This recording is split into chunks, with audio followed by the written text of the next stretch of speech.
salud ocupacional, maestría en salud ocupacional de la Universidad Libre.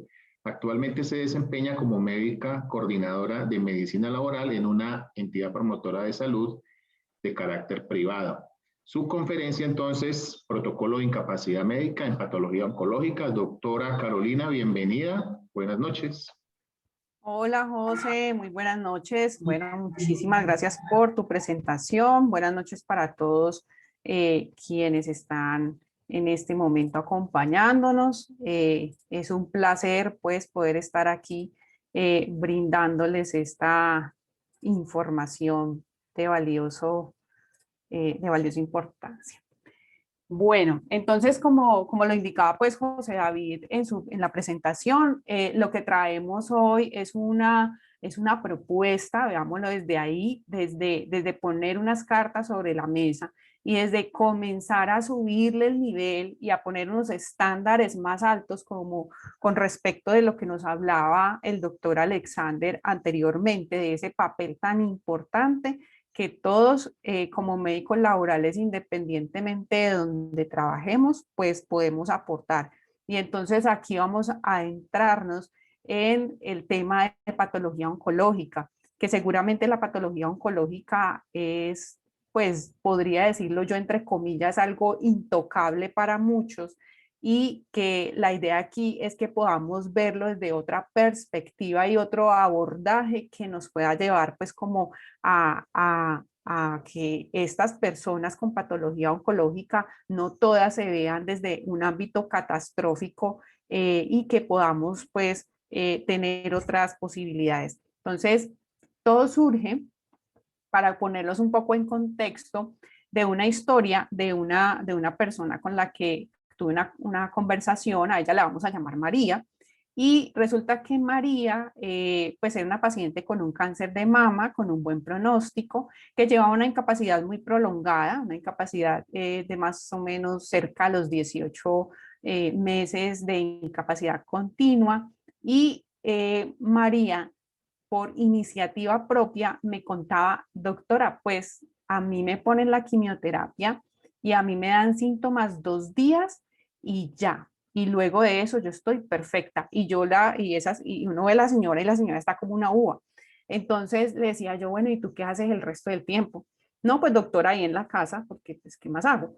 Entonces ahí surge algo pues que le llama a uno a interrogarse, a decir, bueno, ¿qué más podemos hacer aquí? O sea, esta señora es una señora que tiene una posibilidad de ser muy activa laboralmente y que tiene un potencial para poder continuar aportando pues a una empresa y al país.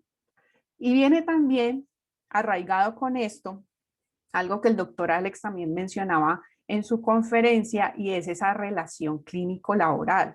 Si bien puede ser que a los médicos laborales nos conciban desde un punto de vista más administrativo, pues la base o la razón de ser o el fundamento de nosotros sigue siendo clínico, seguimos siendo médicos y nuestra formación es la medicina, y desde la base científica pues podemos apalancarnos para poder tener conversaciones con estos especialistas, y pues más aún con especialistas en oncología que, como les decía hace un rato, entre comillas, pudiera parecer intocable. Entonces vamos a entrarnos inicialmente y de manera muy rápida en un contexto epidemiológico con respecto del tema de cáncer, y luego les voy contando entonces cómo vamos a seguir. Epidemiológicamente hablando, sabemos y todos aquí conocemos que el cáncer es una de las principales causas de muerte, y esto pues a nivel mundial. Si ponemos un ejemplo, para el año 2020 hubo casi 10 millones de fallecimientos a causa del cáncer, y los más comunes fueron cáncer de mama, pulmón, colon y recto, próstata, piel y cáncer gástrico. Sin embargo, si uno se detiene a detallar el número, pues vemos que el cáncer de mama, pulmón y cáncer de colon y recto pues tienen el mayor, digamos que número de casos pues incidentes o de nuevos cánceres, que es como el dato que nos trae esta fuente de la OMS. Resulta que ahí en la página de la OMS hay una posibilidad muy, muy chévere y los invito pues a los que de pronto no la conozcan, y es que le da a uno las opciones para que uno pueda sacar estadísticas con las variables que uno mismo escoja. O sea, yo mismo escojo las variables con las que quiero jugar, y entonces aquí podemos ver que se puede sacar la tasa estimada por edad. Este es a nivel mundial para ambos sexos en edades entre los 20 y 69 años, intencionalmente tratando de tener ese rango donde más o menos pues está nuestra población laboralmente activa. Si ustedes ven, pues significativamente la tasa de incidencia para cáncer de mama es superior, muy superior incluso a la segunda, que es cáncer de próstata. Entonces, bueno, esto no es ajeno a lo que muchos ya conocemos y sabemos, y por esto todas las actividades que se tienen actualmente desde la parte de promoción y prevención para cáncer de mama.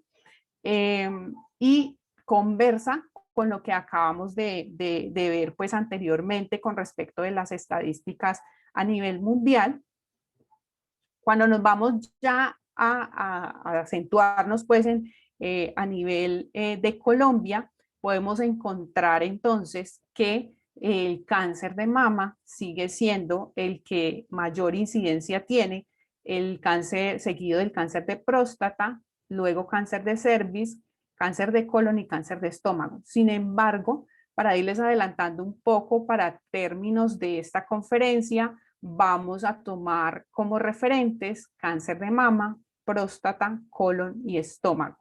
El cáncer de cervix no lo vamos a incluir, tiene una variabilidad muy alta con respecto de las incidencias que tiene pues como en las diferentes regiones, entonces por eso vamos pues como a obviarlo en la presentación. Entonces, cuando ya entrando pues en materia con respecto del cáncer y la incapacidad, usualmente lo que uno puede pensar, o lo que muchas personas actualmente, la manera de cómo se ve, mejor dicho, el cáncer, pues es desde el punto de vista catastrófico, y por ende esto viene arraigado a una incapacidad y por ende a un ausentismo. Y la invitación o lo que se quiere hoy es que podamos abrirnos y hacernos unas preguntas diferentes, y una de ellas es, ¿el cáncer será igual a incapacidad? Es decir, ¿desde qué momento eh, debería, o sí, debería hacerse una incapacidad a un paciente que tiene cáncer? Es decir, hoy estoy en el escritorio con el médico con un resultado de una biopsia, paciente asintomático con un cáncer de novo, ya le genero la incapacidad. ¿Qué más van a hacer? Si se van a hacer más estudios, es necesario estar incapacitado mientras se hace los demás estudios, mientras pido concepto de los demás especialistas, mientras se programa la cirugía, si es que lo que se va a iniciar es con cirugía, ¿ya? Entonces es como llevarnos a hacernos estas preguntas. En la realidad, lo que sucede es que la mayoría de las veces inmediatamente se está haciendo el diagnóstico, se está generando la incapacidad, aun cuando la persona, como les digo, sea asintomática. Para quien es sintomático, no tenemos discusión porque sabemos y conocemos que la base de la incapacidad es la pertinencia médica. Entonces eso no lo vamos a discutir. Vamos a discutir pues como otros escenarios.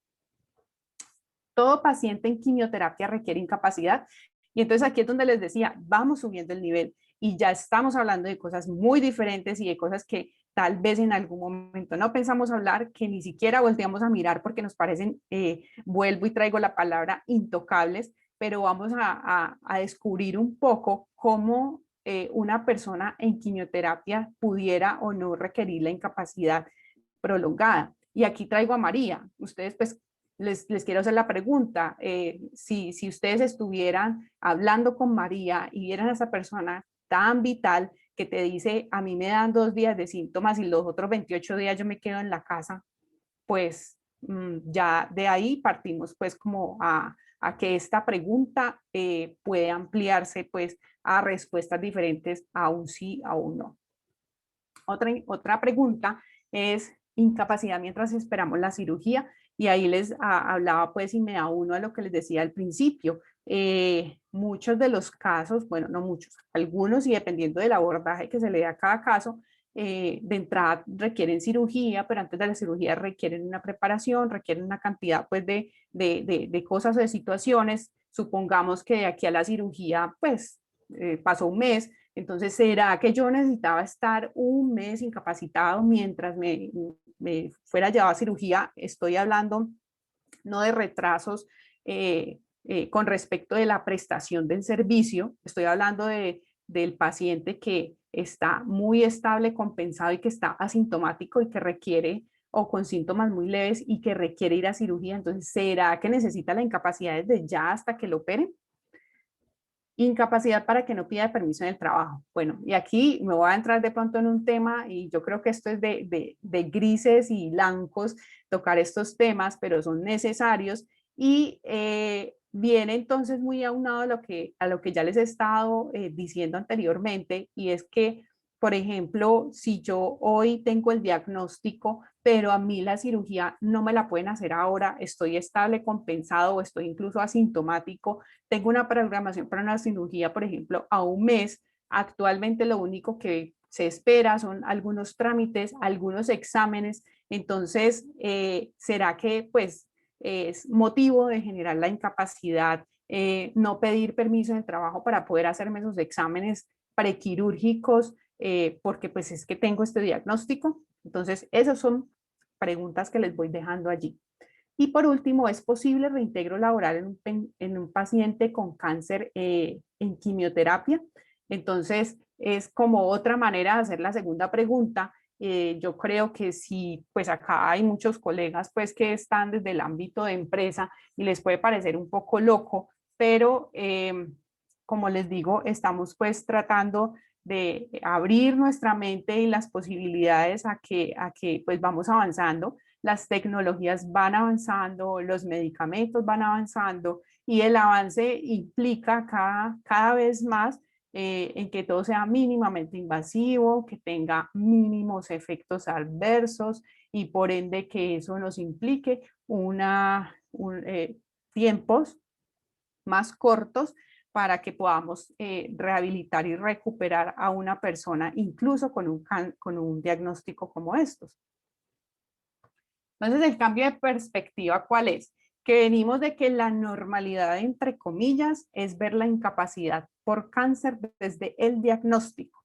Es decir, cáncer inmediatamente te generó tu incapacidad inicial porque tienes ese diagnóstico bajo la patología o como sea que se haya pues hecho el hallazgo y me refiero a que a veces ni siquiera se espera la patología, sino que pues ya con altas sospechas se puede comenzar todo un ciclo de incapacidades. Entonces, la invitación y el cambio de perspectiva está relacionado con ver la incapacidad desde el mecanismo de acción y efectos adversos del manejo farmacológico. Y entonces aquí nos metemos en ese campo médico, en nuestra base científica, en ir a, no somos oncólogos, no le vamos a quitar el papel de ninguna manera a los oncólogos, pero sí podemos tener conversaciones con ellos un poco más desde esa base científica. Doctor, ve, es que yo me leí un artículo que decía tal y tal cosa y es que yo vi que este medicamento era como, pues tenía como menos efectos adversos y eso es la última tecnología ahora, entonces, ¿cómo podemos hacer, pues, o cómo podemos abordar estos pacientes? Entonces, aquí ya nos adentramos, lo que vamos a hacer es que vamos a ver unos esquemas de manejo, los más comunes. Escogimos cáncer de mama, cáncer de próstata, cáncer de colon y cáncer de estómago, como les digo, con sus esquemas más comunes, sus efectos adversos y por ende la recomendación o lo que se sugiere. Hay algunos que tienen días propios, hay algunos que simplemente tienen la recomendación de cómo podría manejarse la incapacidad de acuerdo a ese esquema terapéutico. Entonces vamos a mirar. Aquí, por ejemplo, traemos cáncer de mama. Cáncer de mama va a tener 2 diapositivas, como sabemos, pues es como el más grande y asimismo es el que más posibilidades terapéuticas tiene. Entonces tenemos un medicamento como la ciclofosfamida, por ejemplo, que trae unos síntomas generales que son graves e inhabilitantes. Son unos síntomas, como su nombre lo indica, cuando dice generales se refiere a sistémicos, por ende lo que se recomienda es que cuando se usa ciclofosfamida pues se deben tener 28 o 30 días de incapacidad que son prorrogables hasta el final del tratamiento. Otro es la doxorubicina. Esta se aplica cada 15 días por 4 dosis, quiere decir que 2 meses dura el ciclo de la doxorubicina. Tiene un alto riesgo de neutropenia febril y la astenia y la adinamia son muy marcadas. Es la típica pues, persona que queda bastante golpeada, por así decirlo, luego de recibir el medicamento. Por ende, aquí se sugiere o se espera que se pueda tener una incapacidad de aproximadamente 60 días. Se me olvidó decirles algo y es que aquí estoy tratando de traerles así como individual, sin embargo a veces se hacen mezclas, se hacen esquemas donde se mezclan 2 y 3 y eso hace que se potencialicen efectos adversos, entonces pues es algo para que también lo podamos tener pues como presente. Paclitaxel y docetaxel, que son unos taxanos pues muy conocidos, los síntomas, los efectos adversos que usualmente presentan son una neuropatía que puede ser duradera, pero que en menos del 10% de las personas es inhabilitante.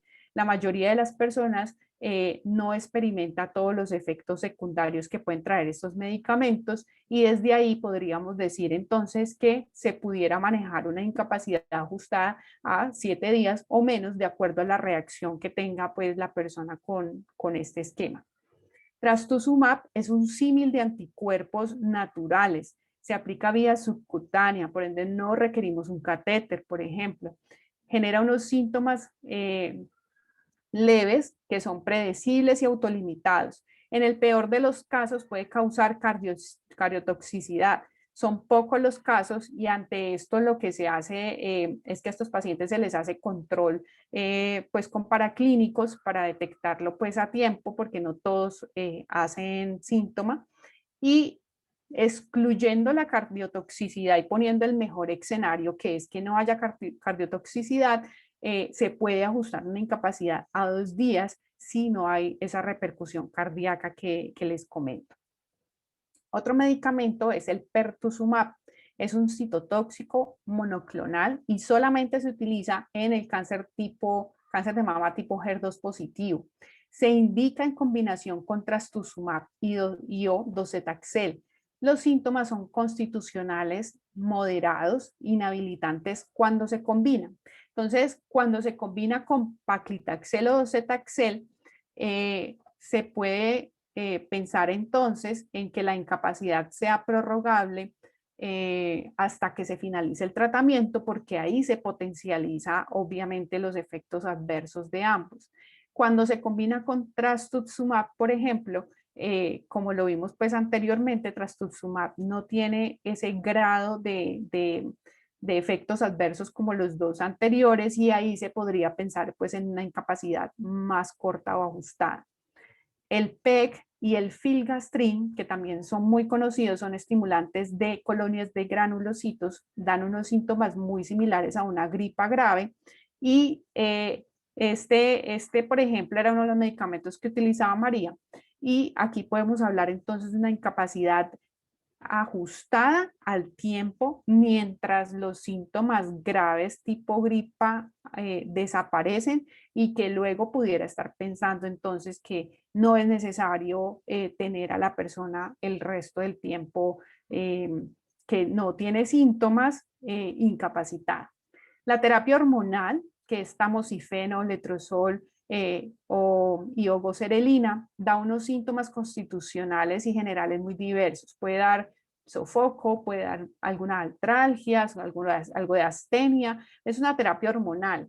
Entonces, en este caso, no se indica que se deba generar incapacidad y el manejo es totalmente sintomático, pero podemos ver, y aquí hablo pues ya desde la práctica, pacientes en terapia hormonal exclusiva con incapacidad todavía. Pasamos entonces al cáncer de próstata. Tenemos entonces pues estos son como el esquema más usual. Está docetaxel y cabazitaxel, que también hacen parte de los taxanos. En el 50% de las personas puede generar astemia, en el 20% neutropenia y puede traer también en menor porcentaje alopecia, mucositis, que son como esas úlceras, pues ya a nivel de cualquiera de las mucosas, y diarrea. En este caso, dependiendo de cuál de los síntomas predomine en el paciente, si estoy en el mejor escenario, puedo manejar incluso 7 días promedio, de acuerdo, pues como les digo, a la reacción. Abiraterona es un inhibidor de la síntesis de andrógenos, es oral. En este caso, puede tener como efecto adverso astenia, elevación de enzimas hepáticas que se mide pues con paraclínicos, y en algunos casos puede tener retención de líquidos. Aquí lo que se sugiere es de 3 a 5 días de incapacidad de acuerdo a los síntomas, y en lo posible procurar algunas recomendaciones del tipo funcional para que se puedan ajustar pues al ambiente laboral. Enzalutamida y apalutamida son inhibidores del receptor de andrógenos, también son de vía oral, puede causar algunos síntomas generales como fatiga, mialgias, dolor de cabeza, disminución del apetito, y si son generales y estos así, pues podemos hablar de incapacidades de 7 días o de acuerdo pues al criterio. Cuando causan algunos síntomas graves, como por ejemplo convulsiones, encefalopatía y cardiopatía, pues definitivamente primero seguramente pues suspenden el esquema, y segundo pues se deben enfocar en manejar estos efectos adversos y se debe prorrogar con toda la pertinencia la incapacidad hasta resolver esos síntomas graves. En cáncer de colon, por ejemplo, tenemos cetuximab, que puede generar rash, fatiga o síntomas gastrointestinales que casi siempre están relacionados con diarrea. En este caso se sugiere que puede haber de 3 a 5 días o un manejo sintomático, pues sí es el mejor escenario. Aquí viene también el 5-fluorouracilo, es un inhibidor de la síntesis de ADN, se administra por vía endovenosa. Casi siempre se tiene que dar combinado con leucorobina e irinotecan, y estos tres entonces van a formar un esquema que se llama el esquema FOLFIRI, y todos se potencializan de una manera que pueden causar mielodepresión, neutropenia, leucopenia, anemia, inmunodepresión, hiperuricemia, trastornos gastrointestinales y alopecia. Entonces ese sí es el típico paciente que le golpea muy duro la quimio, y que aquí es totalmente pertinente la incapacidad hasta finalizar el tratamiento. Oxaliplatino, que también es un medicamento que se da por vía endovenosa, puede causar también trastornos digestivos, hematológicos y neurológicos importantes, y que casi siempre se combina con 5-fluorouracilo también, por ende la incapacidad pues va a tener que ser temporal hasta finalizar el tratamiento. La capecitabina es un profármaco del 5-fluorouracilo, solo que pues es profármaco y se administra por vía oral. Más sin embargo, los efectos adversos son muy parecidos al 5-fluorouracilo, pero aquí le agregamos algo que se llama el síndrome de mano-pie. Es un enrojecimiento, y posteriormente puede haber una neuropatía y una descamación de manos y pies que es bien incómodo, y aquí, por ejemplo, también aplica una incapacidad temporal hasta finalizar el tratamiento. Si ustedes ven aquí en cáncer de colon, uno no tiene mucho cómo moverse. En cáncer de próstata tiene pues más cómo moverse, porque incluso pues estamos hablando de medicamentos pues que se pueden dar por vía oral con efectos adversos bajos. En colon estamos viendo todo lo contrario. Entonces miren cómo puede ser de diverso el manejo y los tipos de cáncer de acuerdo pues como a cada abordaje.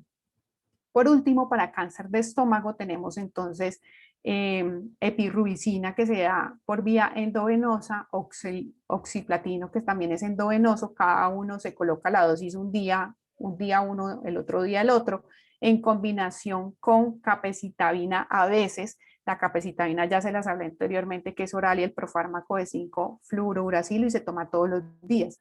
Si hablamos de epirubicina y oxiplatino solamente, los síntomas comunes puede ser que neutropenia, astenia, alopecia, ocasionalmente puede dar diarrea, vómito, náuseas, neutropenia febril, y allí podríamos hablar que se puede manejar la incapacidad de acuerdo a la respuesta de este paciente.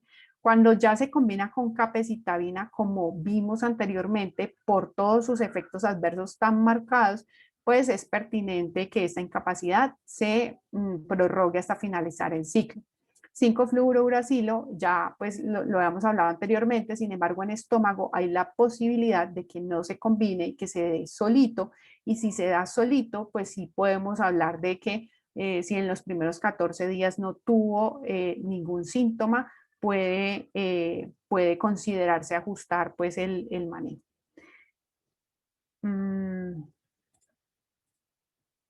Entonces ya para que vayamos pues cerrando, porque ya estamos acercándonos al final del tiempo, podemos concluir primero que es posible que se ajusten los días de incapacidad de acuerdo con el esquema de tratamiento indicado para el paciente con cáncer.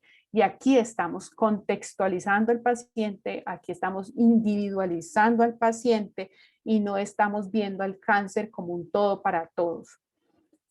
Es necesario tener conversaciones asertivas desde la ciencia con los especialistas en oncología, en este caso, pero pues de aquí pueden salir muchas cosas y pueden salir muchas otras posibilidades con otras especialidades para darle un giro al papel que juega la incapacidad en el paciente con patología oncológica. Y queda una pregunta, y es cómo se están reincorporando laboralmente las personas con diagnóstico de cáncer desde el enfoque médico laboral, que viene muy aunado a lo que nos mostraba Alexander en su conferencia anterior, y es que debemos perderle el temor, se debe jugar un papel activo y empoderado de estos pacientes, y qué bueno que pudiéramos tener esa cancha de juego que él nos mostró con todos los responsables y todos los que participamos en la recuperación de estas personas pues para el ámbito laboral. Eso era pues lo que traía pues para comentarles. Espero que les haya generado y les haya traído algo de duda de muchas iniciativas. Hay mucha literatura, por tiempo no lo alcanzamos a revisar, pero pueden salir buenas posibilidades no solo en oncología, sino en muchas otras áreas y especialidades. Gracias. Carolina, muchas gracias por la presentación. Esto nos marca un nuevo hito en las relaciones de la medicina laboral con los especialistas clínicos. Ya hay esa sinergia que permite que los especialistas de diferentes ramas de la medicina clínica tengan ese contacto con los médicos ocupacionales y laborales. Y esta conferencia de hoy permite tener esa visión, ver diferente al paciente que tiene una patología de este tipo y su posibilidad de ser productivo en las empresas, no necesariamente incapacitarlos. De manera que el enfoque de esta conferencia creo que ha gustado muchísimo. Y igualmente, Carolina, te invito para que estemos en el foro de preguntas y respuestas.